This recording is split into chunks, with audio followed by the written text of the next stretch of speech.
Isang malamig at artipisyal na boses ang bumasag sa katahimikan ng gabi. Facial recognition alert. Unidentified female individual detected at the main door. Napahinto sa pagtipa si Elara Santos.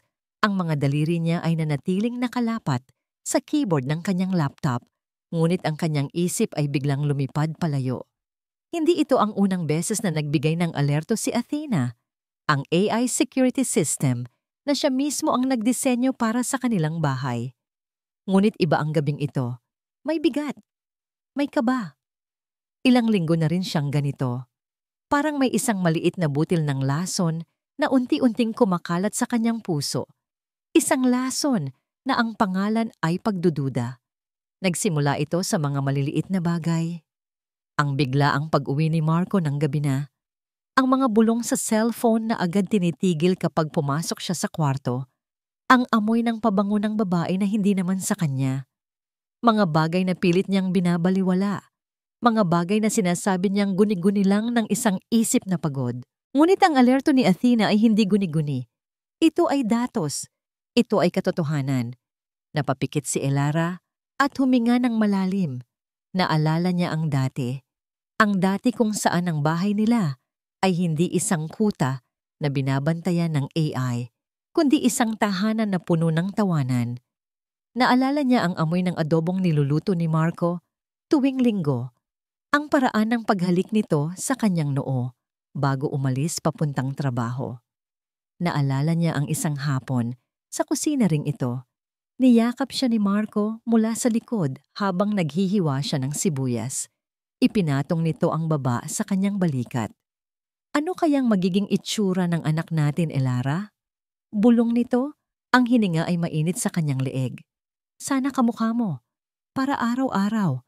May dalawa akong magandang binibini na pag-uwi ko. Napangiti siya noon. Isang nangiting totoo, isang nangiting abot hanggang sa kanyang mga mata. Sa mga sandaling iyon, ang mundo nila ay perpekto. Ang mundo nila ay sapat. Ngayon, ang tanging yakap sa kanya ay ang lamig ng gabi. At ang tanging boses na naririnig niya ay ang artipisyal na boses mula sa speaker. Isang kaluskos mula sa pinto ang nagpabalik sa kanya sa kasalukuyan. Si Marco. Pumasok ito na may dalang pagod sa kanyang mga mata, pero pilit nang ngumiti nang makita siya.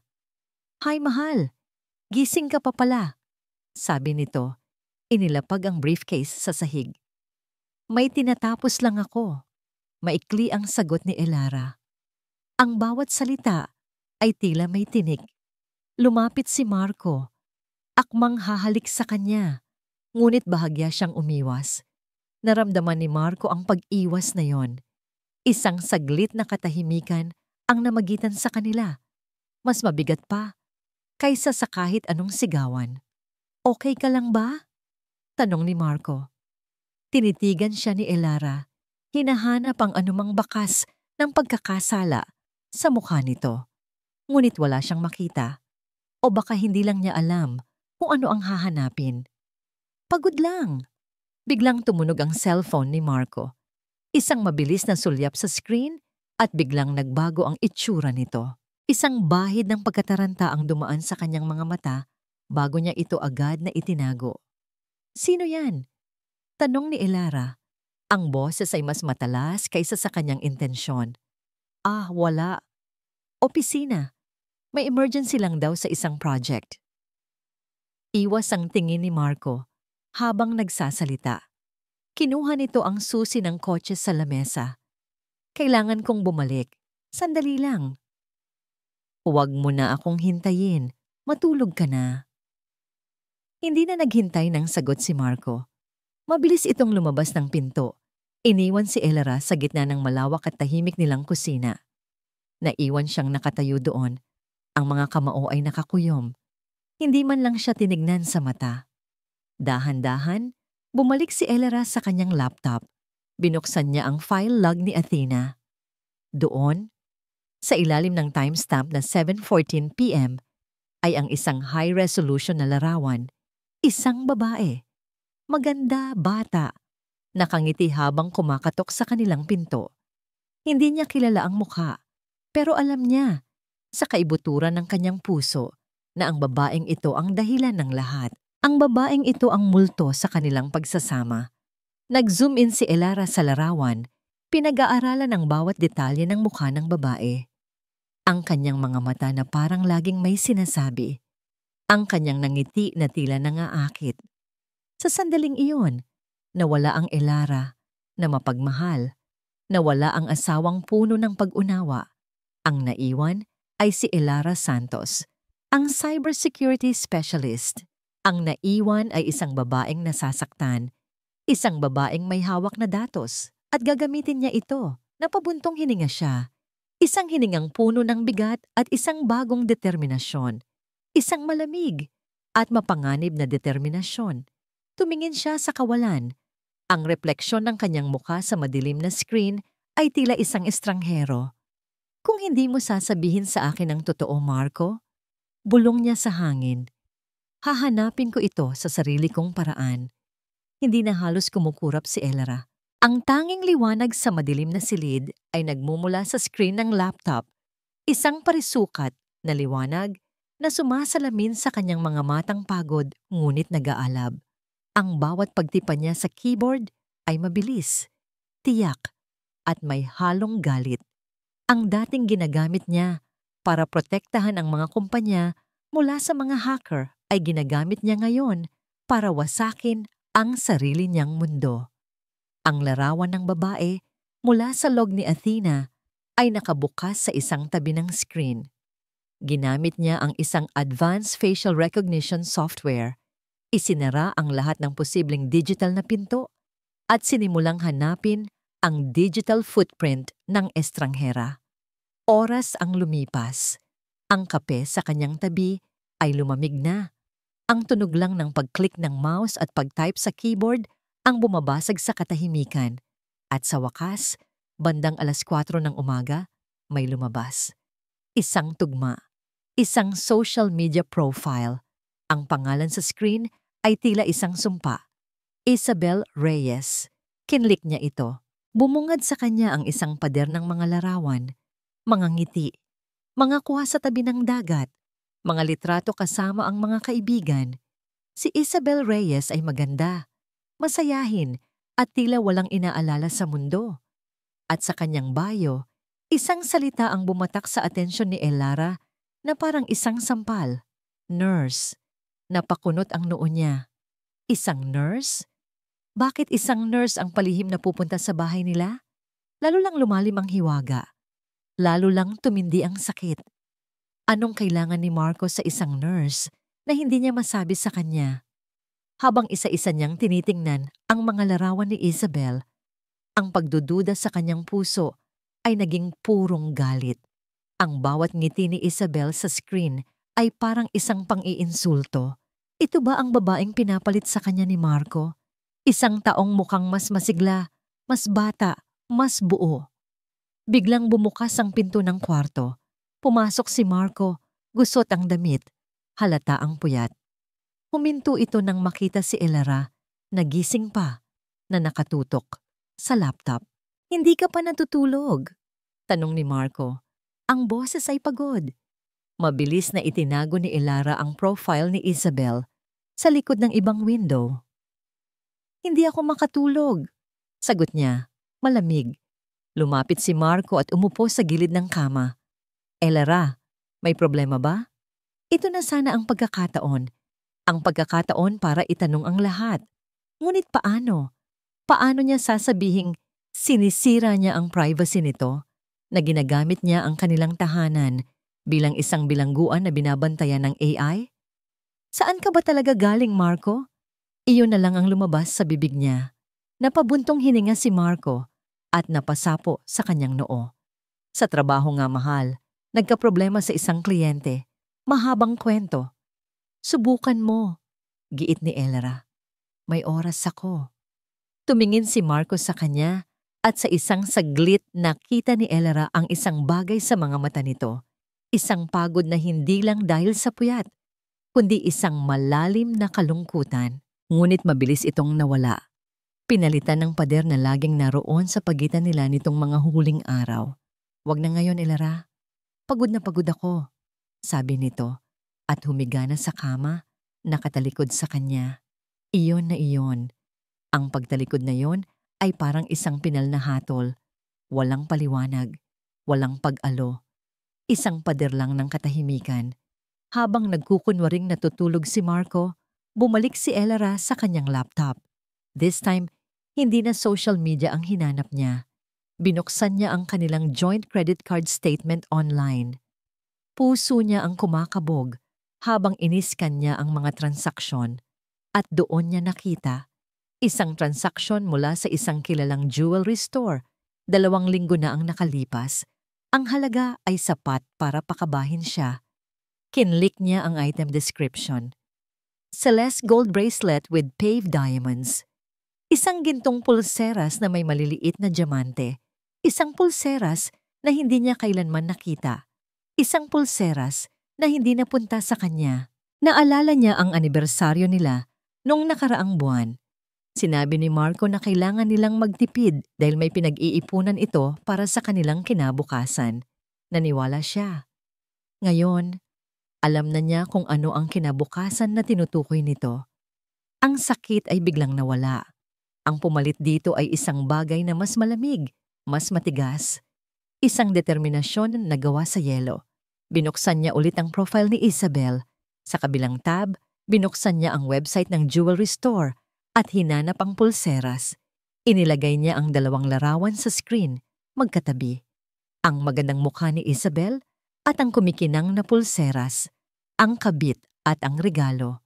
Sa isip ni Elara, nabuo ang isang plano.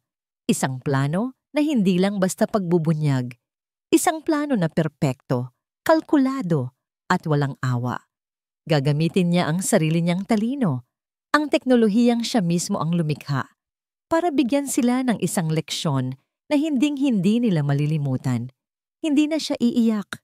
Tapos na ang panahon ng pagluha. Tinitigan niya ang 2 larawan sa screen, ang kanyang mga daliri ay marahang bumabalik sa keyboard. Hindi ko lang sila ibubunyag, isip niya. Dudurugin ko sila. Ang silid trabaho ni Elara ay naging isang kuweba. Ang mga kurtina ay sarado, hinaharangan ng anumang sinag ng araw na magpapaalala sa kanya na may isang mundong umiikot sa labas ng kanyang misyon.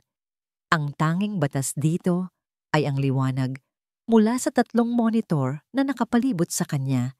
Isang digital na trono kung saan siya ang reyna, hukom at berdugo. Wala nang luha.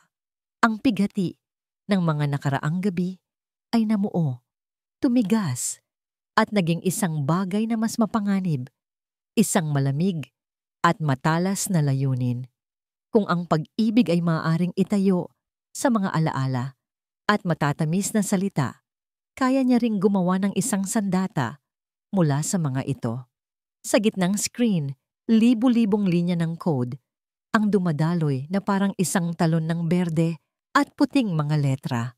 Ang kanyang mga daliri ay sumasayaw sa keyboard, isang pamilyar na ritmo na laging nagbibigay sa kanya ng kontrol. Bawat function, bawat variable, bawat algorithm na kanyang isinusulat ay isang piraso ng kanyang paghihiganti. Gumagawa siya ng isang AI, isang chatbot. Ngunit hindi ito ordinaryong chatbot. Ito ay magiging isang perpektong salamin, isang digital na multo ni Marco. Pinangalanan niya itong Echo dahil iyon ang gagawin nito. Uulitin nito ang mga salita ng pagmamahal ni Marco, ngunit walang kaluluwa. Uulitin nito ang kanyang mga pangako, ngunit walang katotohanan. Ang pinakamahirap na bahagi ay ang pagtuturo sa AI. Para magawa ito, kailangan niyang buksan ang mga lumang file, ang mga digital na baul kung saan nakatago ang kanilang nakaraan. Napahinto siya, huminga ng malalim. Kinlik niya ang isang folder na may label na Ating Mga Unang Taon. Bumungad sa kanya ang daan-daang mga mensahe, mga email, mga chat logs, mga text messages na maingat niyang in-archive. Ang kasaysayan ng kanilang pag-ibig, naka-timestamp at nakaayos. Marco, Gising na, mahal ko. Miss na kita agad. Marco, nakita ko to sa mall. Naalala kita. Pauwi na ako. Marco, ikaw ang pinakamagandang nangyari sa buhay ko, Elara. Huwag mong kakalimutan yan. Napahawak siya sa kanyang dibdib. May kung anong mainit na kumakalat doon, isang pamilyar na kirot.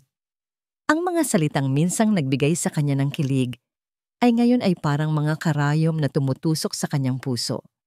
Pinilit niyang huwag pansinin. Data lang ito. Bulong niya sa sarili. Mga salita lang. Kinopya niya ang lahat.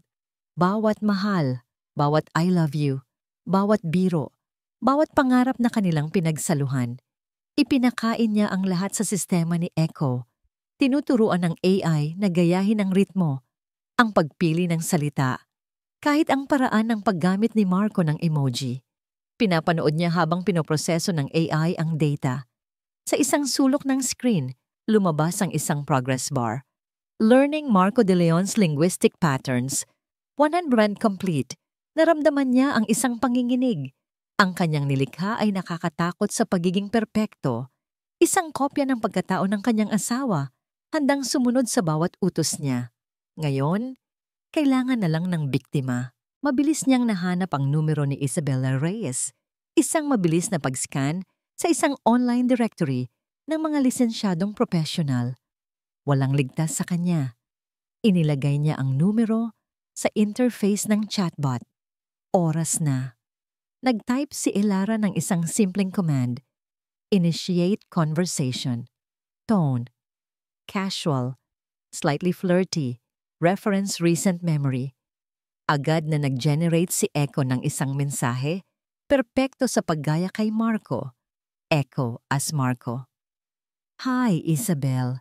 Naalala ko lang yung ngiti mo kanina. Sana okay ka lang. Napatitig si Elara sa mensahe. Napaka-perpekto, napaka-natural, napakasakit.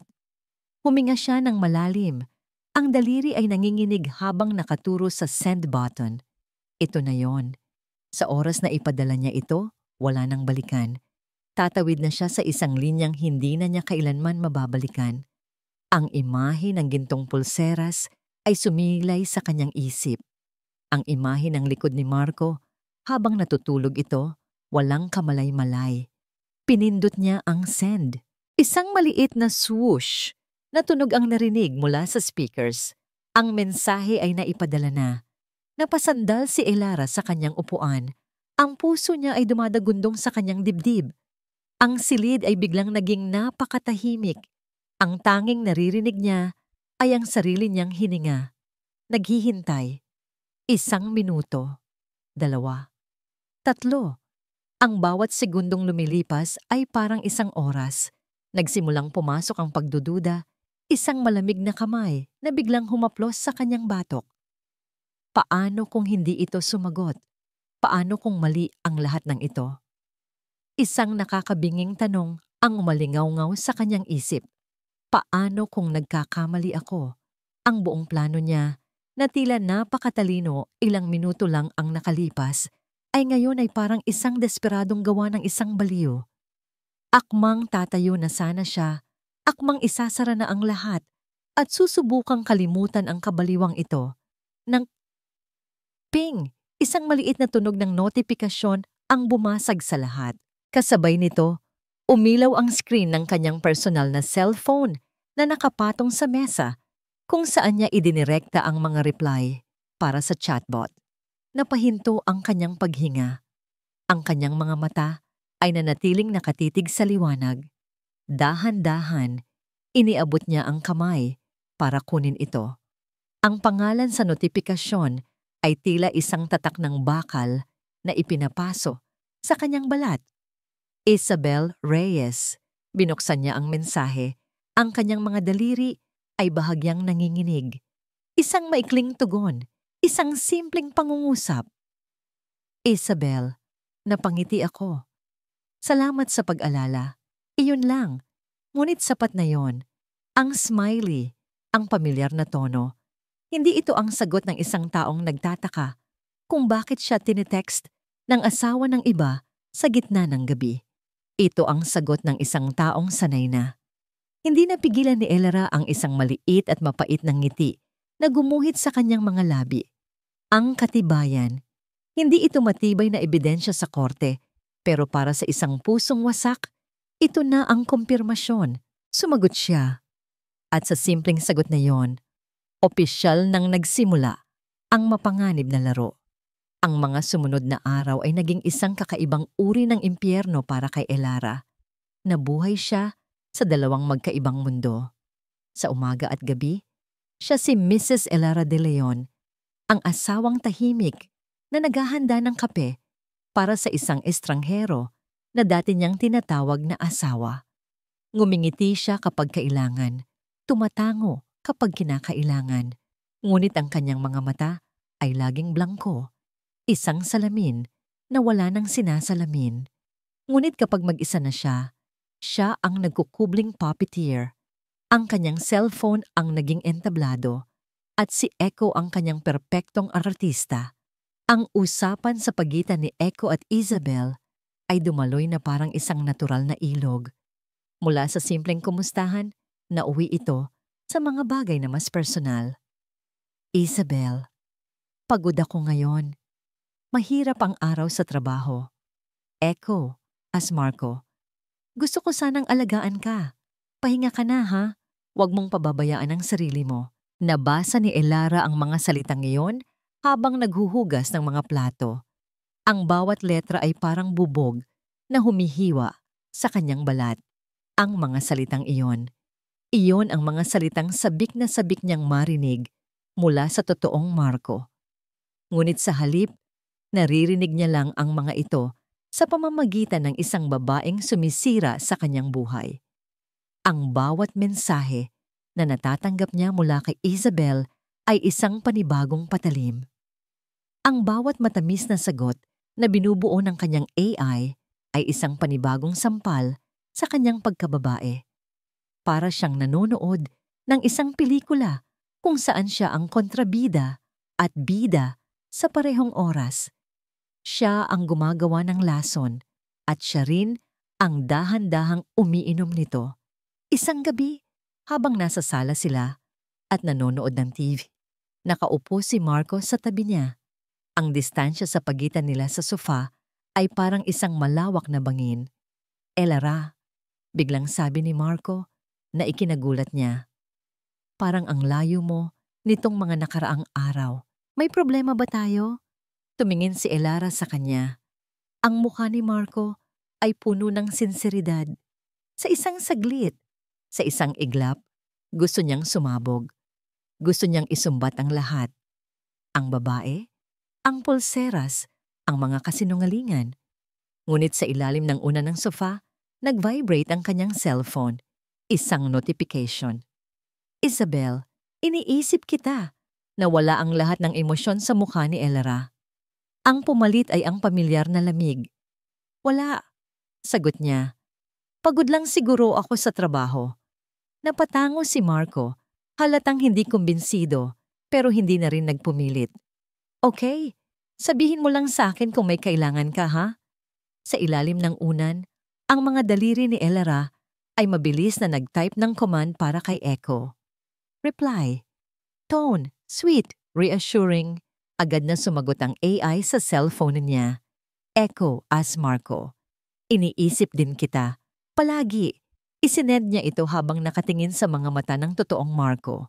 Ang kanyang asawa, na nakaupo lang ng ilang pulgada ang layo, ay walang kaalam-alam na sa digital na mundo, ipinapangako nito ang sarili sa ibang babae. Ang sakit at ang kapangyarihan na naramdaman niya sa sandaling iyon ay nakakalasing.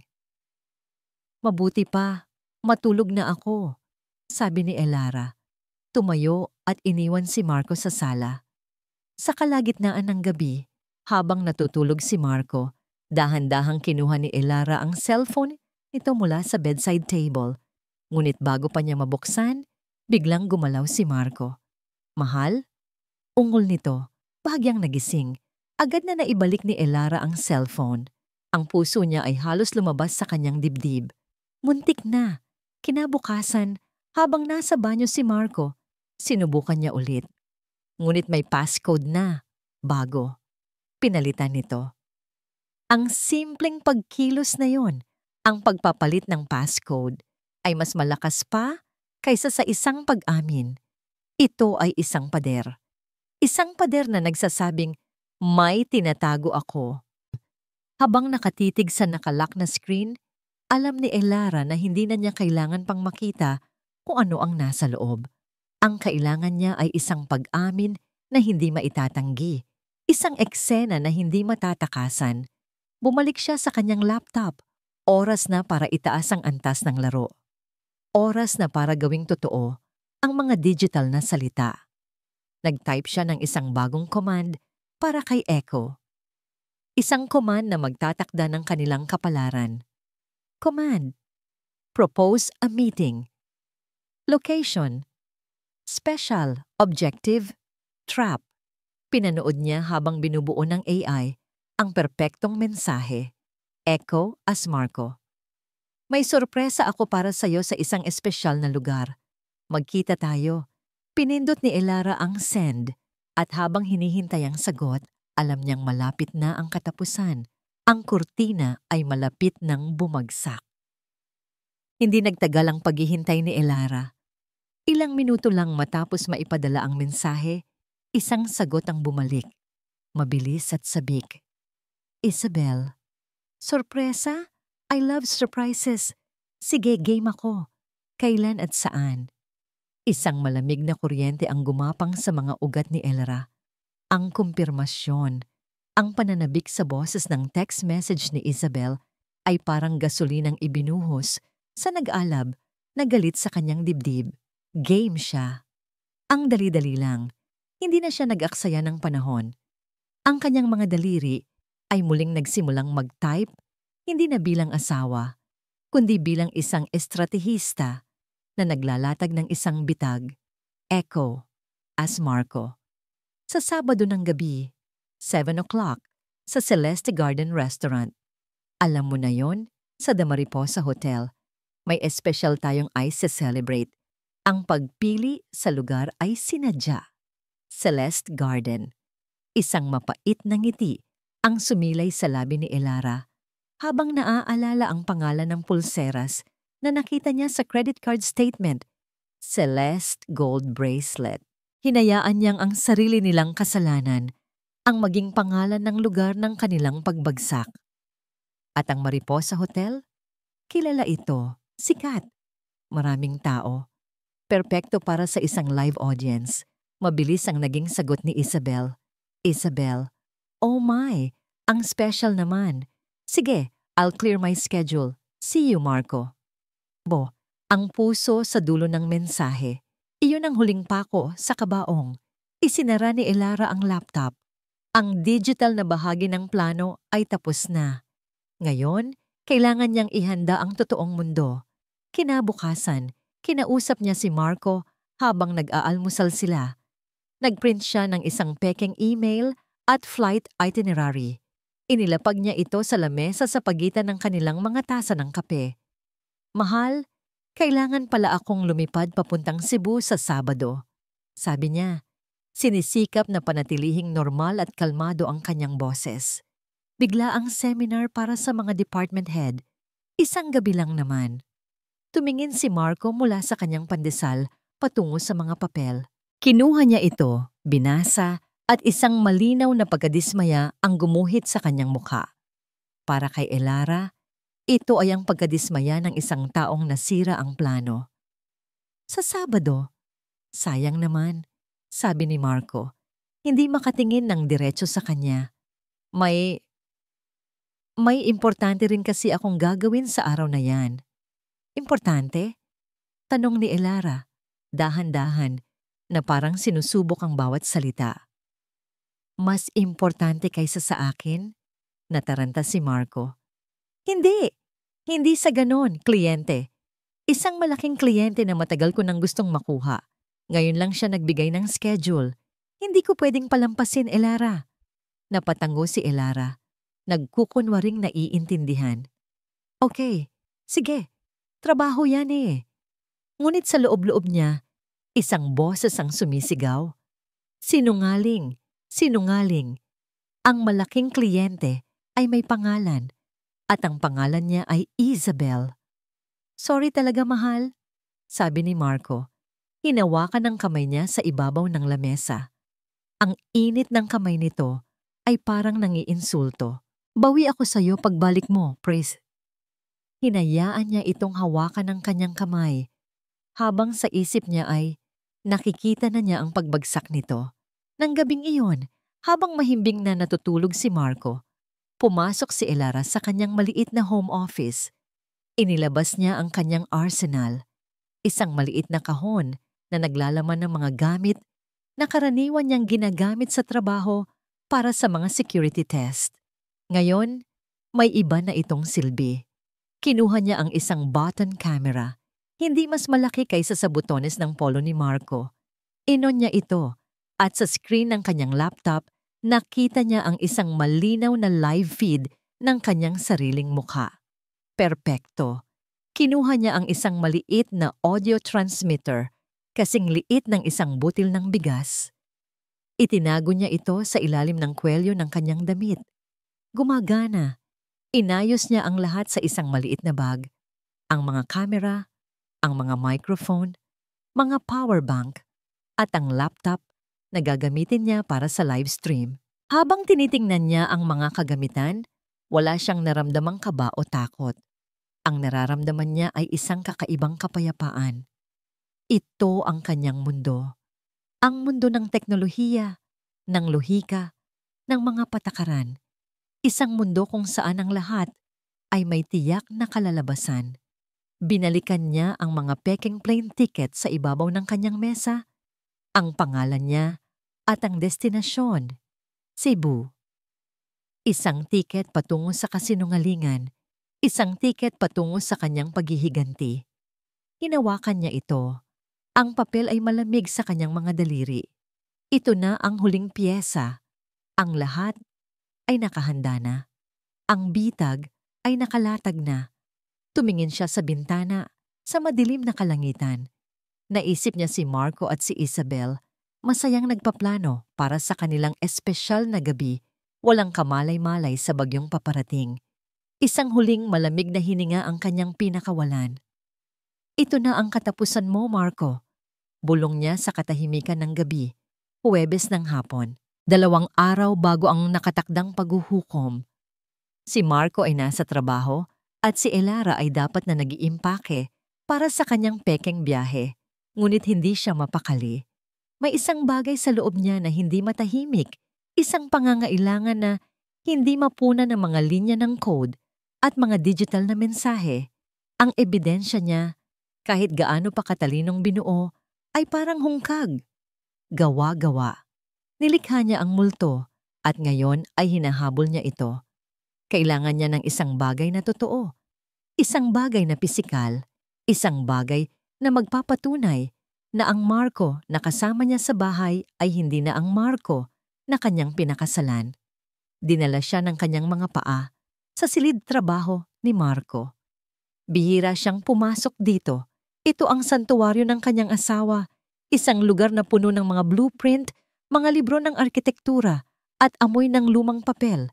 Sagrado ito sa kanya. At ngayon, lalapastanganin niya ito. Nagsimula siyang maghalungkat. Ang puso niya ay malakas na kumakabog sa bawat pagbukas niya ng drawer. Pakiramdam niya ay isa siyang magnanakaw sa sarili niyang pamamahay. Tiningnan niya ang mga folder, mga planner, mga nakatuping papel. Walang kahit ano. Puro mga resibo mula sa hardware store, mga sketch ng mga gusali, mga sulat mula sa mga kliyente. Puro trabaho, puro buhay na tila normal. Nang akma na siyang susuko, may napansin siya sa pinakalikod ng pinakamababang drawer ng file cabinet. Isang maliit na kahon na gawa sa kahoy, halos natatabunan na ng mga lumang dokumento. Simple lang ito. Walang disenyo, ngunit mukhang lumana at maingat na itinago. May pag-aalinlangan. Kinuha niya ito. Mabigat ito. Dahan-dahan niyang itinaas ang takip. Ang unang bumungad sa kanya ay ang amoy ng nakaraan. Isang pinaghalong amoy ng cedarwood at lumang litrato. Sa ibabaw ng lahat ay isang koleksyon ng mga litrato. Kinuha niya ang isa, isang batang babae na may mahabang buhok at matamis na ngiti, nakatayo sa tabi ng isang puno ng mangga. Sa likod nito, may sulating kamay. Elena, 1985, ang ina ni Marco. Napakaganda nito noong kanyang kabataan. Kinuha niya ang isa pa, si Ginang Elena ulit, pero ngayon ay karga na niya ang isang sanggol na nakabalot sa puting kumot. Si Marco. Ang mga mata ni Ginang Elena sa litratong iyon ay puno ng pagmamahal na kayang punuin ang buong kalawakan. Isa-isa niyang tiningnan ang mga litrato, isang paglalakbay sa buhay ng biyenan niyang nasa probinsya. Si Marco noong unang araw niya sa eskwela, si Marco noong graduate. At sa ilalim ng lahat, isang litrato na nagpatigil sa kanyang paghinga. Ang litrato nila noong araw ng kanilang kasal. Nakatayo sa gitna nila si Ginang Elena, ang mga kamay ay nakahawak sa kanilang dalawa. Ang mukha nito ay puno ng luha at galak. Naalala ni Elara ang araw na yon. Naalala niya ang sinabi sa kanya ng kanyang biyenan habang mahigpit siyang niyayakap. Alagaan mo ang anak ko, iha. At alagaan mo rin ang sarili mo. Pamilya na tayo. Isang hindi inaasahang kirot ang kanyang naramdaman. Isang init. Isang lungkot na walang kinalaman sa galit o paghihiganti. Isang pangungulila sa isang pamilyang buo, sa isang pagmamahalang hindi pa nababasag. Ilang linggo na rin mula nang may naramdaman siyang ganito. Isang emosyong malambot at totoo. Mabilis niyang iwinaksi ang pakiramdam. Hindi ito ang oras para maging marupok. Akma na niyang ibabalik ang mga litrato nang may nahawakan ang kanyang mga daliri sa ilalim ng kahon. Hindi ito litrato, papel. Isang nakatuping papel. Kinuha niya ito at binuklat. Isa itong resibo, isang opisyal na resibo mula sa St. Jude Geriatric and Neurology Clinic. Ang nakasulat sa pangalan ng pasyente, Elena De Leon. Napakunot ang noo ni Elara, ngunit ang mas ikinagulat niya ay dalawang bagay. Una, ang address ng clinic, Quezon City. Malapit lang sa kanila. Ikalawa, ang petsa. Wala pang isang buwan ang nakalipas. Bakit? Bakit may resibo ang nanay ni Marco mula sa isang clinic dito sa syudad, gayong nasa probinsya ito nakatira, at isang neurology clinic? Ang isip ni Elara, na sanay sa paglutas ng mga problema, ay biglang naguluhan. Walang tugma ang datos. May mali sa equation. Sa isang saglit, isang maliit na tinig sa kanyang isip ang bumulong. Baka may iba pang dahilan. Ngunit ang tinig na yon ay mabilis na nilamon ng mas malakas na sigaw ng galit at pagdududa. Ang lason sa kanyang sistema ay masyado nang kumalat. Ang pagtitiwala niya ay masyado nang durog para maniwala sa anumang posibilidad ng kabutihan. Ang pagkalito ay naging panibagong patunay. Para sa kanya, hindi ito isang misteryo. Isa itong mas malalim na uri ng panloloko, isang mas masalimuot na kasinungalingan. Isinara niya ang kahon ng may puwersa. Ang panandaliang lambot na kanyang naramdaman ay naglaho, pinalitan ng isang matigas at hindi na matitinag na resolusyon. Ang resibong iyon ay hindi isang palatandaan, isa itong kasangkapan.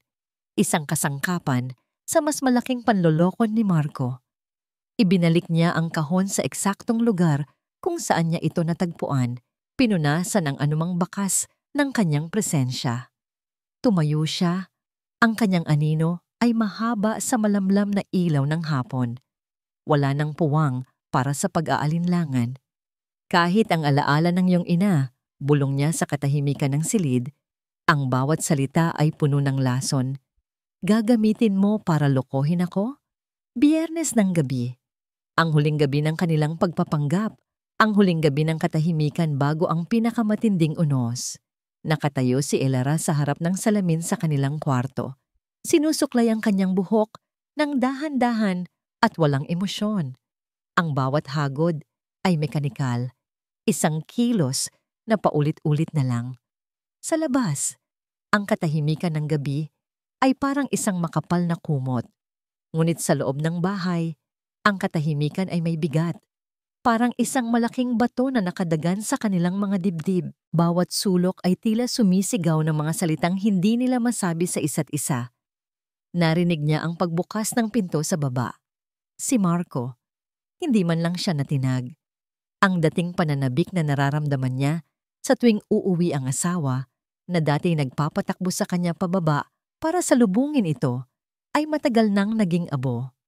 Ilang sandali pa, bumukas ang pinto ng kanilang kwarto. Pumasok si Marco. May dala itong isang paper bag na amoy pa lang ay pamilyar na kay Elara. Isang amoy na dati nagpapangiti sa kanya. "Nag-uwi ako ng paborito mo," sabi ni Marco. Ang boses ay malamig sa isang paraan na hindi na niya maalala kung kailan huling narinig. Sinigang na hipon mula sa paborito nating karinderya sa kanto. Inilapag nito ang pagkain sa maliit na mesa. Isang kilos ng kapayapaan, isang alay. Ngunit para kay Elara, ito ay isang kilos ng pagkakasala, isang suhol para sa isang konsensyang hindi matahimik. Hindi siya nagsalita. Nagpatuloy lang siya sa pagsuklay. Ang mga mata ay nakatitig sa sarili niyang walang buhay na refleksyon.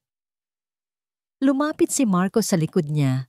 Ang kanilang mga mata ay nagtagpo sa salamin. Nakita ni Elara ang pagod sa mukha nito, ang mga guhit sa gilid ng mga mata na tila mas lumalim sa loob lang ng ilang linggo.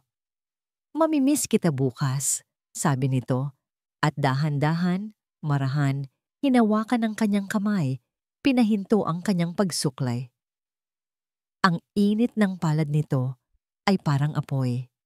Agad niyang binawi ang kanyang kamay na para bang napaso siya sa lason. Isang malinaw na sakit ang gumuhit sa mukha ni Marco na nakita ni Elara sa salamin. "Elara, ano ba talaga to?" Ito na. Ang sandaling ito. Hinarap siya ni Elara. Ang suklay ay mahigpit na hawak sa kanyang kamay na parang isang sandata. Tinitigan niya ito ng diretso sa mga mata. Hinahanap ang katotohanan sa likod ng pagod na anyo. "May gusto ka bang sabihin sa akin, Marco?" Tanong niya. Ang boses ay kalmado, ngunit may nakatagong talim na kayang humiwa hanggang buto. Kahit ano.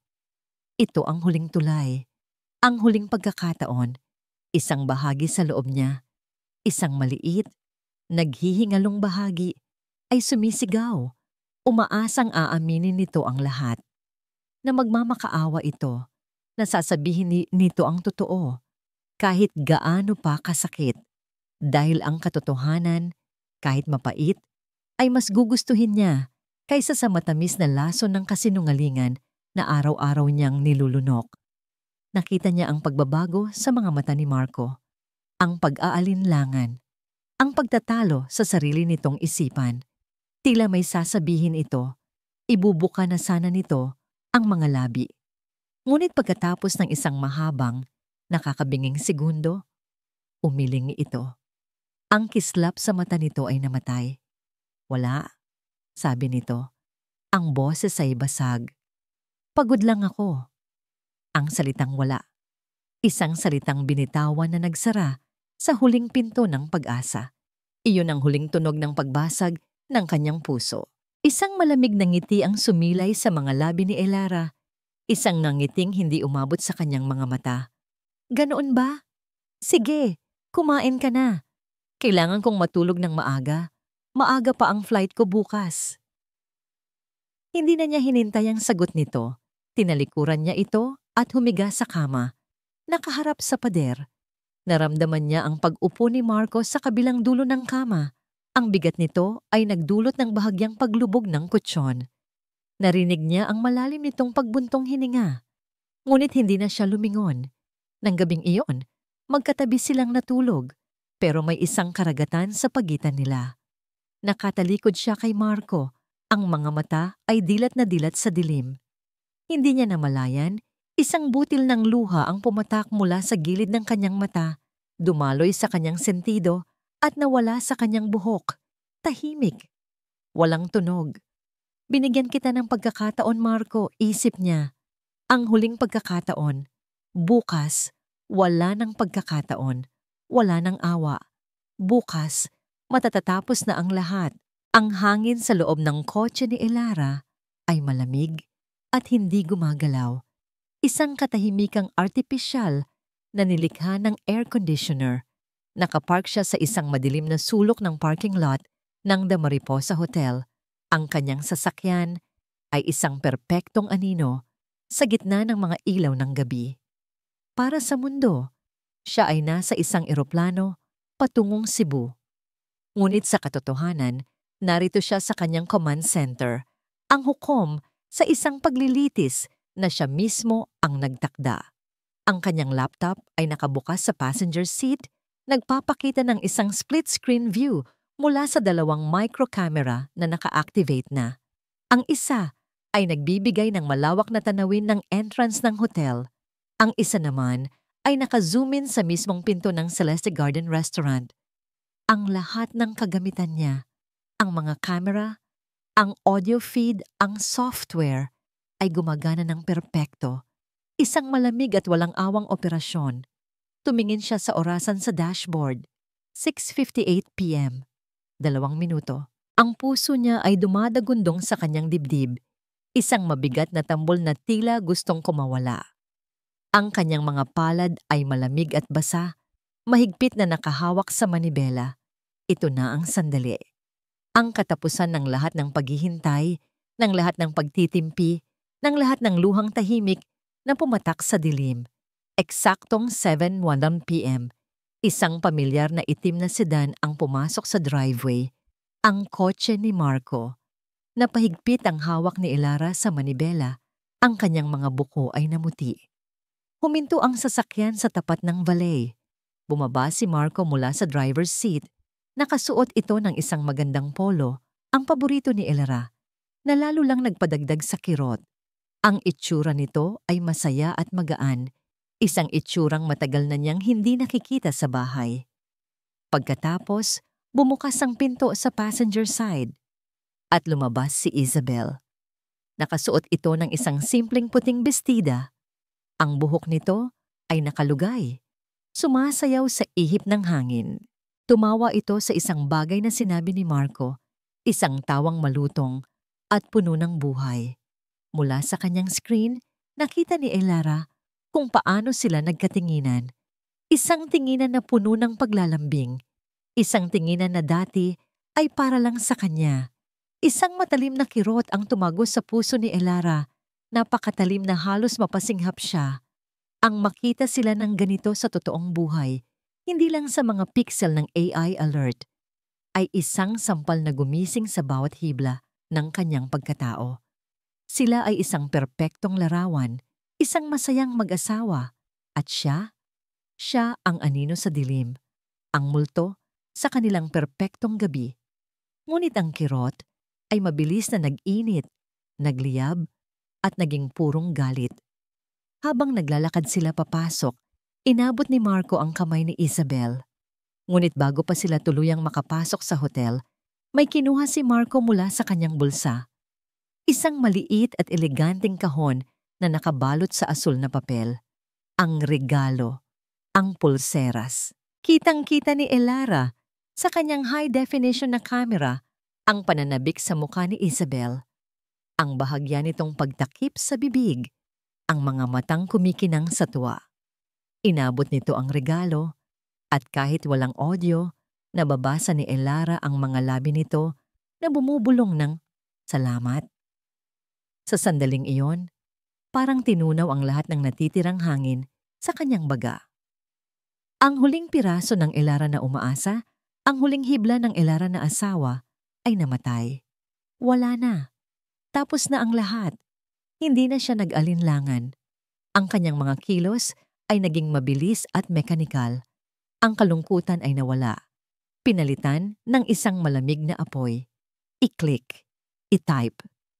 Execute. Binuksan niya ang live streaming software sa kanyang laptop. Ang pamilyar na interface ay isang kalmado sa gitna ng kanyang nagngangalit na damdamin. Itinutok niya ang feed mula sa pinakamalapit na kamera, ang isa na nakatutok sa pinto ng restaurant kung saan papasok ang dalawa. Pagkatapos, itinipe niya ang titulo ng kanyang live stream. Bawat letra ay parang isang pagpako. Bawat salita ay isang hatol. Malalaking titik, walang pag-aalinlangan. Ang pagtataksil ng arkitektong si Marco De Leon. Nag-upload siya ng isang larawan nila ni Marco bilang thumbnail. Isang masayang larawan mula sa kanilang huling anibersaryo. Isang perpektong maskara para sa kasinungalingang itinatago nito. Libo-libong mga kaibigan at kasamahan sa industriya ang makakakita nito. Wawasakin niya ang lahat. Nakita niya sa screen na pumasok na si Marco at Isabel sa loob ng restaurant, hawak kamay. Sa screen, isang digital na orasan ang lumabas. Ang software ay nagsimulang mag-countdown. Live in 10, 8, huminga siya ng malalim. Ang hangin ay parang yelo sa kanyang mga baga. Ang kanyang kamay ay nanginginig habang dahan-dahan niyang inilalapit ang kanyang daliri sa mouse, sa ibabaw ng malaking pulang button na may nakasulat na Go Live. Ang buong buhay niya, ang buong pag-ibig niya, ang lahat ng kanilang pinangarap ay nakasalalay sa isang pag-click. Para ito sa lahat ng kasinungalingan mo, bulong niya sa katahimikan. Ang boses ay basag, ngunit puno ng isang nakakakilabot na determinasyon. Ang kulay pula ng live indicator sa screen ay parang isang patak ng dugo sa puting interface. Nagsimula na. Sa isang sulok ng screen, mabilis na umakyat ang bilang ng mga manonood. 100 amod, 500, 1,000. Huminga ng malalim si Elara. Kinuha ang maliit na external microphone at nagsalita. Ang boses niya ay kalmado, ngunit bawat salita ay isinawsaw sa lason. Magandang gabi sa inyong lahat. Panimula niya, ang kanyang boses ay umaalingaw-ngaw sa libu-libong speakers at earphones. Marahil kilala ninyo ako bilang Elara Santos, isang IT specialist, ang asawa ng kilalang arkitekto na si Marco De Leon. Ngayong gabi, gusto kong ipakilala sa inyo ang isang panig niya na hindi ninyo pa nakikita. Sa screen, malinaw na nakikita si Marco at Isabel, masayang naglalakad papasok sa restaurant, hawak kamay. Sa loob ng maraming linggo, patuloy ni Elara, pinanood ko ang unti-unting pagkasira ng aming pagsasama. At ngayong gabi, masasaksihan ninyo ang dahilan. Ang babaeng kasama niya, si Isabel Reyes. Ang kamera ay nakatutok sa kanila. Ang mga komento sa live chat ay nagsimulang umagos na parang baha. Mga tanong, mga emoji ng gulat, mga salita ng suporta para kay Elara. Naramdaman niya ang isang alon ng kapangyarihan. Siya ang may kontrol. Nandito sila para sa isang espesyal na selebrasyon. Sabi ni Elara, ang sarkasmo ay tumatagos sa kanyang boses. Ang selebrasyon ng kanilang mga kasinungalingan. Tingnan natin kung saan sila dadalhin ng gabing ito. Ngunit habang sinusundan ng kamera ang paglakad ni Marco at Isabel, isang bagay ang napansin ni Elara. Hindi sila dumiretso sa mga mesang pangdalawahan na may kandila at bulaklak. Lumiko sila patungo sa isang mas tahimik na sulok ng restaurant, isang lugar na halos hindi pansinin. Biglang tumahimik si Elara. Ang kanyang perpektong script ay nagsimulang magkalamat. Saan sila pupunta? At doon, sa sulok na yon, nakita niya ito. Isang wheelchair. Nakatayo sa tabi nito. Nakatalikod sa kamera. Napakunot ang noo ni Elara. Ang puso niya ay biglang nagsimulang tumibok sa ibang ritmo. Hindi na dahil sa galit, kundi dahil sa pagkalito. Anong ginagawa ng isang wheelchair doon? Lumapit si Marco at Isabel sa wheelchair at dahan-dahang umikot ang taong nakaupo dito. Isang matandang babae. Ang buhok ay kulay abo na. Ang mga mata ay tila nawawala sa kawalan. Ang mukha ay puno ng mga guhit ng panahon, ngunit ang mukhang iyon, pamilyar. Bumilis ang paghinga ni Elara. Ang mga litrato mula sa kahon na kahoy. Elena, ang ina ni Marco. Bago pa man maproseso ng isip ni Elara ang lahat, lumuhod si Marco sa harap ng kanyang ina. Ang kilos ay puno ng paggalang at isang malalim, nakakapanlambot na pagmamahal. Kinuha nito ang maliit na kahon na ibinigay niya kay Isabel kanina. Ang kahon na inakala ni Elara na naglalaman ng pulseras. Binuksan ni Marco ang kahon. Sa loob, kumikinang ang celeste gold bracelet. Ngunit hindi niya ito ibinigay kay Isabel. Dahan-dahan, isinuot ni Marco ang pulseras sa payat na pulso ng kanyang ina. Hinalikan nito ang kamay ng matanda. At sa pamamagitan ng maliit na audio transmitter na ikinabit ni Elara, isang boses ang bumasag sa kanyang buong mundo. Ang boses ni Marco, malinaw at puno ng lambing. Happy birthday, Mama! Sa isang iglap, ang lahat ay gumuho. Ang resibo mula sa neurology clinic, ang pagiging nurse ni Isabel, ang mga palusot ni Marco, ang lahat ng piraso ng puzzle na pilit niyang binuo para patunayan ang isang pagtataksil ay biglang bumuo ng ibang larawan. Isang larawan ng sakripisyo, ng pagmamahal, ng isang katotohanang napakasakit. Napabitaw si Elara sa microphone. Ang cellphone kung saan niya binabasa ang mga komento ay halos mahulog mula sa kanyang nanginginig na kamay. Ang mundo niya ay umikot. Isang nakakasukang pakiramdam ang umakyat mula sa kanyang sikmura. Ang live chat na kanina'y puno ng suporta ay biglang sumabog sa galit at pagkadismaya. Laban sa kanya. Wait, nanay niya yon? OMG, anong ginawa mo, Elara? May sakit ang matanda. Hindi mo ba nakikita? This is cruel. Public shaming para sa wala. Cancel, Elara Santos. Hindi na niya kaya. Ang libu-libong mga mata na kanina'y kakampi niya ay ngayon ay mga hukom na humahatol sa kanya. Ang kanyang perpektong bitag ay naging kanyang sariling bitayan. Sa gitna ng panik, hinanap niya ang end broadcast button. Ang kanyang mga daliri ay hindi sumusunod. Nag-click siya ng paulit-ulit, desperada. At sa wakas, namatay ang feed. Itim.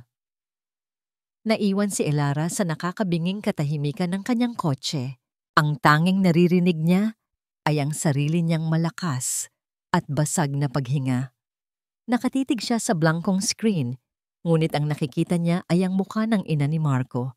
Ang malambing na boses nito noong araw ng kanilang kasal. Pamilya na tayo. Isang pamilya na siya mismo ang sumira sa harap ng buong mundo. Biglang, isang matinis na tunog ang bumasag sa kanyang pagkatulala. Ang kanyang cellphone. Nag-iilaw ito sa dilim ng kotse. Sa screen, isang pangalan ang kumikislap. Isang pangalan na ngayon ay parang isang sumpa. Marco. Ang unang naramdaman ni Marco ay hindi galit, kundi isang nagyayelong takot. Nakatayo siya sa gitna ng restaurant. Ang cellphone ni Isabel ay nasa kamay niya. Ipinapakita ang live chat na puno ng masasakit na salita. Sa isang tabi, ang kanyang ina, si Elena, ay nakatingin sa kawalan. Walang kamalay-malay sa digital na sirko na nagaganap sa paligid niya. Sa kabilang tabi, si Isabel ay namumutla. Hindi alam ang gagawin. Pero ang isip ni Marco ay nasa iisang tao lang, si Elara. Sir Marco, kailangan na po nating umalis. Bulong ni Isabel, ang boses ay nanginginig. Tumango si Marco. Ang isip ay biglang naging matalas sa gitna ng gulo. Ang priority, kailangan niyang ilayo ang kanyang ina dito. Mabilis siyang nagbayad, humingi ng paumanhin sa manager niyang restaurant at maingat na itinulak ang wheelchair ng kanyang ina palabas, palayo sa mga matang mapanghusga. Ang biyahe pauwi sa maliit na bahay na inuupahan niya para sa kanyang ina ay puno ng nakakabinging katahimikan. Hindi niya alam kung ano ang sasabihin, paano niya ipapaliwanag kay Elara ang isang bagay na sinadya niyang ilihim. Habang nagmamaneho, bumalik ang lahat sa kanya. 1 taon na ang nakalipas. Isang tawag mula sa isang kapitbahay sa probinsya. Ang kanyang ina, na laging malakas at matalino, ay natagpuang naglalakad sa gitna ng kalsada. Hindi alam kung nasaan siya. Lumipad siya pauwi. Ang diagnosis ng doktor ay parang isang pako na ibinaon sa kanyang puso. Alzheimer's disease. Early stage pero mabilis ang paglala. Gusto niyang sabihin agad kay Elara, ngunit sa tuwing susubukan niya, nakikita niya ang multo ng nakaraan. Ang multo ng tatay ni Elara, ang pakikipaglaban nito sa cancer. Naalala niya ang stress, ang mga gabing walang tulog, ang bigat na pinasan ni Elara. At naalala niya ang pinakamasakit sa lahat, ang araw na nawala ang kanilang unang anak. Sinabi ng doktor na ang stress ang isa sa mga posibleng dahilan. Isang katotohanang kumakain sa kanya gabi-gabi. Paano niya sasabihin kay Elara na kailangan na naman nilang dumaan sa ganoong pagsubok? Na ang anino ng sakit ay muling babalot sa kanilang tahanan? Hindi niya kaya. Sa isip niya, ang paglilihim ay hindi panloloko. Ito ay pagprotekta, isang baluktot, desperadong paraan ng pagmamahal. Nang maihatid niya ang kanyang ina at si Isabel, huminga siya ng malalim at nagmaneho pauwi. Pauwi sa tunay na larangan ng digmaan. Pagbukas niya ng pinto, naroon si Elara. Nakaupo sa dilim ng kanilang sala. Hindi siya umiiyak. Ang kanyang mukha ay blangko, parang isang porselanang basag. Ang itsura niya ay mas masakit pa kaysa sa kung sumisigaw man siya. Bakit? Iyon lang ang salitang lumabas sa bibig ni Elara. Isang salitang mahina, ngunit puno ng bigat ng 1,000 tanong. Isinara ni Marco ang pinto at binuksan ang ilaw. Hindi niya kayang harapin ito sa dilim. Nagsimula ito 1 taon na ang nakalipas. Panimula ni Marco, ang bawat salita ay mabigat. Ang Alzheimer's, nagsimula sa simpleng pagkalimot hanggang sa hindi na niya ako makilala, paminsan-minsan. Dinala ko siya dito para maalagaan ko ng maayos. At si Isabel? Tanong ni Elara, ang boses ay walang buhay. Nurse niya, kailangan niya ng 24/7 na pangangalaga. Hindi ko kaya mag-isa. Tumayo si Elara. Ang blankong ekspresyon ay napalitan ng isang emosyong mas pamilyar. Sakit at galit. Bakit hindi mo sinabi sa akin? Sigaw niya. Ang boses ay sa wakas ay nabasag. Ang lahat ng sakit at kahihiyan mula sa gabi ay bumuhos sa isang tanong na iyon. Marco, asawa mo ako. Bakit hindi mo sinabi sa akin? Dahil ayokong makita kang masaktan ulit. Sigaw ni Marco pabalik. Ang sarili niyang pader ng pagtitimpi ay gumuho na rin. Ang mga luhang matagal na niyang itinatago ay nagsimulang mamuo sa kanyang mga mata. Dahil nakita ko kung anong nangyari sa'yo noong may sakit ang papa mo. Nakita ko kung paano ka unti-unting naubos. Lumapit siya kay Elara. Ang kanyang boses ay naging isang basag na bulong. Elara, naalala mo ba? Ang stress? Ang puyat? Ang nangyari sa baby natin? Ang mga salitang iyon ay parang isang malakas na sampal. Napahakbang paatras si Elara na parang tinulak. Ang kanyang mga binti ay biglang nanghina. Napasalampak siya sa sahig. Ang kanyang mga kamay ay napahawak sa kanyang tiyan na parabang ang sakit ng nakaraan ay muling bumalik. Doon na bumuhos ang kanyang mga luha. Isang hagulgol na puno ng sakit, hindi lang para sa gabing ito, kundi para sa lahat ng nawala sa kanila. Napaluhod si Marco sa harap niya, umiiyak na rin. Ayoko nang mangyari ulit yun, Elara. Sabi niya sa gitna ng kanyang mga hikbi. Akala ko pinoprotektahan kita. Akala ko tama ang ginagawa ko. Pero nagkamali ako. Patawarin mo ako.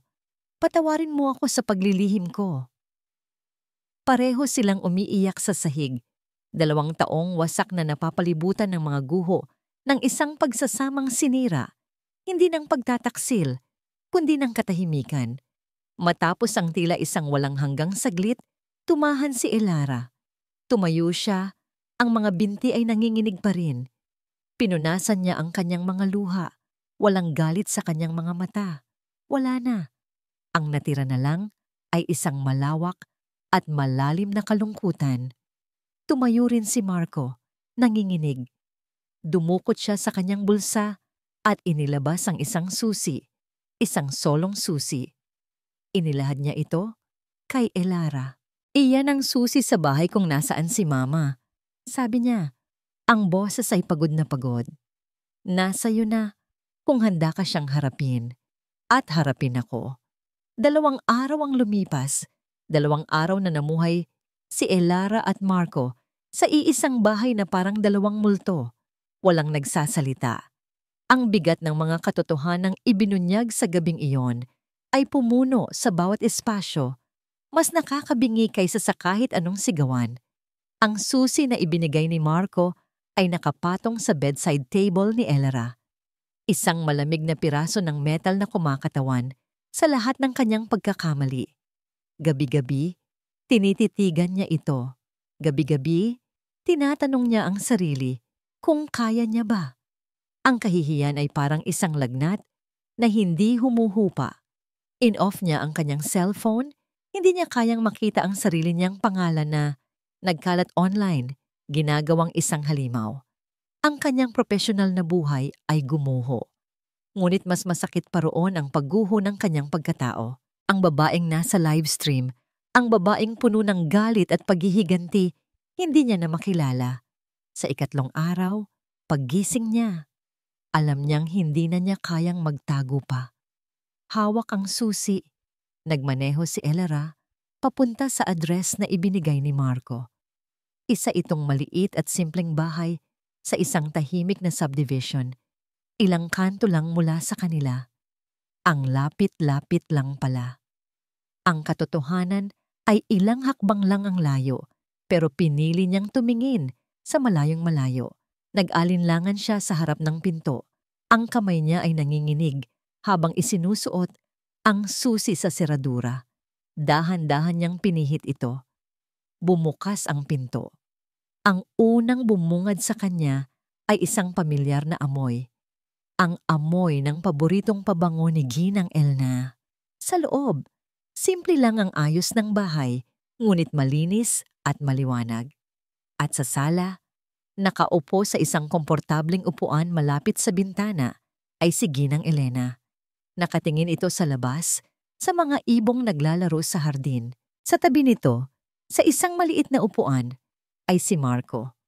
May hawak itong libro.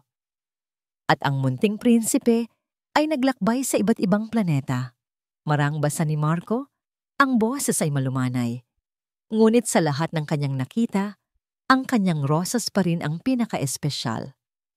Napatigil si Marco sa pagbabasa nang maramdaman ang presensya ni Elara. Nag-angat ito ng tingin. Walang gulat sa kanyang mga mata.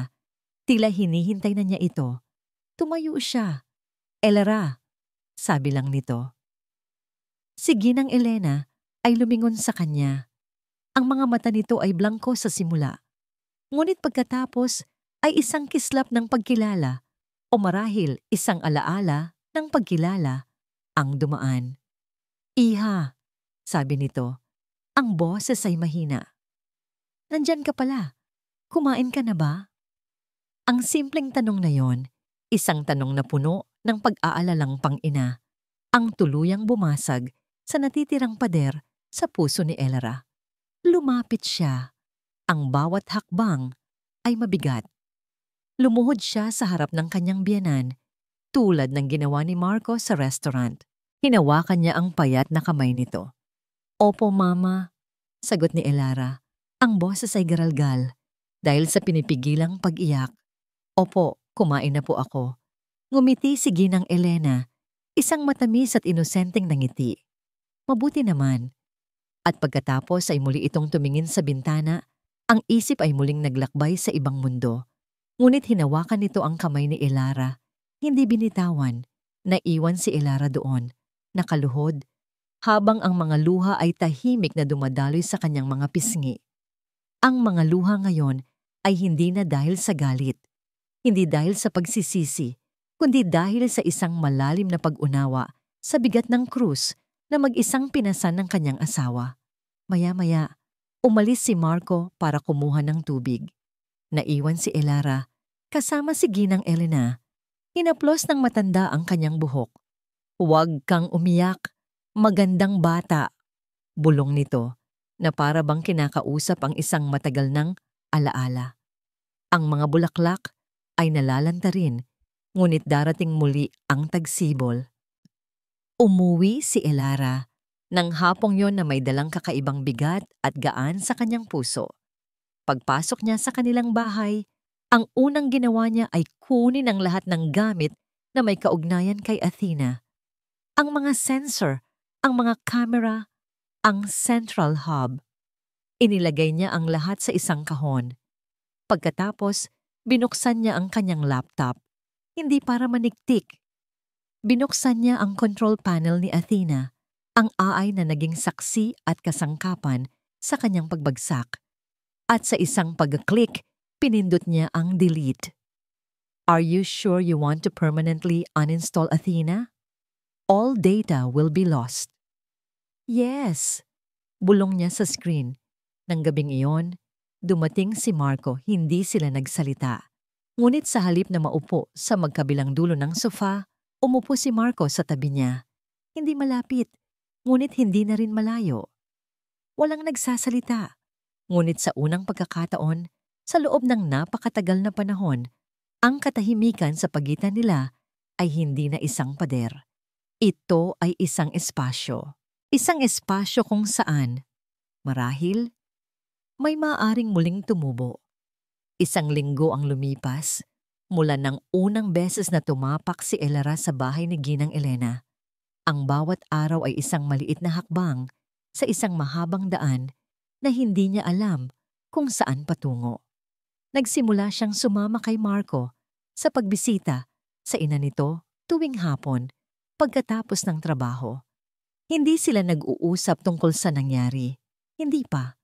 Ang mga sugat ay masyado pang sariwa at ang mga salita ay tila hindi sapat.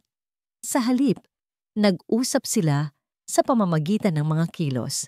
Ang pag-abot ni Elara ng isang basong tubig kay Marco nang hindi nito hinihingi. Ang paglalagay ni Marco ng kumot sa mga balikat ni Elara kapag lumalamig na ang gabi. Maliliit na bagay. Mga mumunting piraso ng pundasyon na kanilang muling itinatayo. Isang Sabado ng hapon, habang mahimbing na natutulog si Ginang Elena sa kanyang silid, naiwan silang dalawa sa sala. Ang sikat ng araw ay gumuguhit sa sahig at ang tanging maririnig ay ang huni ng mga ibon sa labas. Si Elara ang unang bumasag sa katahimikan. "Marco," sabi niya. Ang boses ay mahina, ngunit matatag. "Sorry."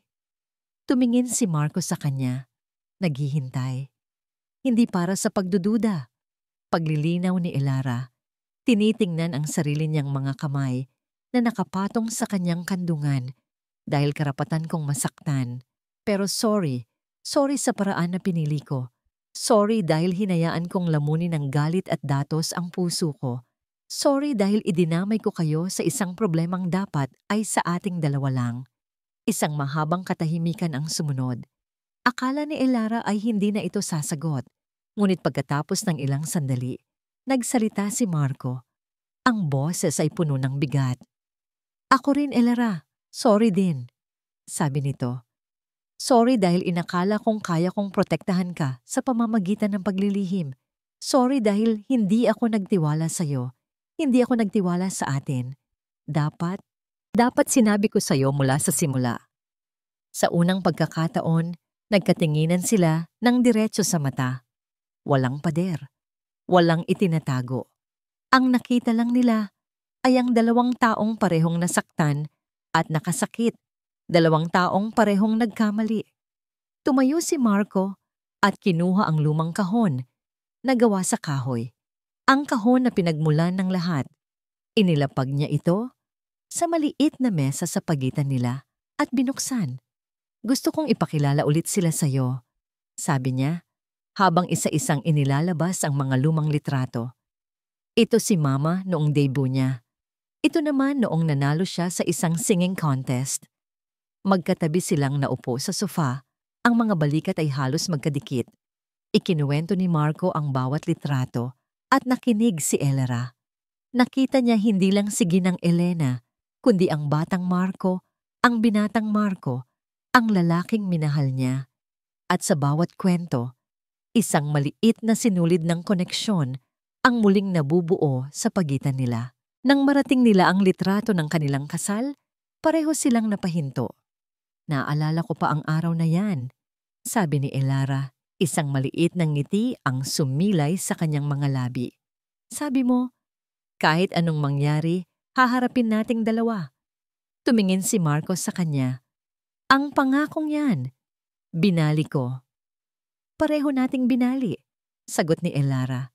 Hinawakan niya ang kamay ni Marco na nakapatong sa litrato. Ang balat nito ay pamilyar at mainit. Pero siguro pwede nating subukang buuin ulit. Walang nagsabi ng I love you. Walang mga pangakong enggrande. Isang pag-amin lang. Isang alok. Isang maliit na sinag ng pag-asa sa gitna ng mga guho. Hinigpitan ni Marco ang hawak sa kamay niya. Isang simpleng sagot na mas makahulugan kaysa sa kahit anong salita. Sa paglubog ng araw, sabay silang lumabas ng maliit na bahay. Ang hangin ay malamig. Ngunit sa unang pagkakataon, sa loob ng napakatagal na panahon, hindi naramdaman ni Elara ang lamig. Tumigil sila sa tabi ng kanilang magkahiwalay na sasakyan. Isang huling pagsubok, isang huling pagpapasya. Elara, sabi ni Marco, gusto mo bang kumain sa labas? Kahit sa karinderya lang sa kanto. Tumingin si Elara sa kanyang kotse. Pagkatapos ay kay Marco. Isang simpleng imbitasyon. Isang normal na bagay. Ngunit para sa kanila, ito ay isang malaking hakbang. Tumango siya. Sige. Iniwan nila ang isang kotse, sumakay silang dalawa sa isa. Habang paalis sila, ang papalubog na araw ay nagpinta ng kulay kahel at lila sa kalangitan. Ang daan sa unahan nila ay mahaba pa. Puno ng mga sugat na kailangang gamutin, ng tiwalang kailangang muling itayo, at ng mga alaala ng isang gabing hindi nila malilimutan. Hindi ito magiging madali. Marahil, hindi na kailanman magiging katulad ng dati ang lahat. Ngunit habang tahimik silang bumibiyahe sa ilalim ng papalubog na araw, isang bagay ang sigurado. Hindi na sila naglalakbay ng mag-isa. At dito nagtatapos ang kwento ni Elara at Marco. Mga minamahal naming tagapakinig, isang taos-pusong pasasalamat mula sa akin. Maraming salamat sa inyong walang sawang pagsubaybay sa bawat kabanata ng kanilang paglalakbay. Ang pagsulat sa kwento ni Elara at Marco ay isang paglalakbay din para sa akin. Isang paglalakbay sa mga anino ng pagdududa, sa sakit ng katahimikan, at sa liwanag na hatid ng pagpapatawad. Naway nag-iwan ito sa inyo ng isang aral na ang tunay na pagmamahal ay hindi nasusukat ng teknolohiya, kundi ng tiwala, na ang pinakamalakas na pader ay hindi gawa sa bato, kundi sa mga salitang hindi natin sinasabi. At higit sa lahat, na laging may pag-asang bumangon muli. Gaano man kalalim ang pagkakalugmok, hanggat handa tayong magpatawad, hindi lang sa iba, kundi maging sa ating mga sarili. Mahalaga sa amin ang inyong saloobin. Ano ang tumatak sa inyong puso at isipan sa kwentong ito? Ibahagi ninyo ang inyong mga komento sa ibaba. Hanggang sa susunod nating kwentuhan, laging tandaan na ang bawat puso ay may kwento. Muli, maraming salamat. Nagmamahal, Pusong Pinoy Tales.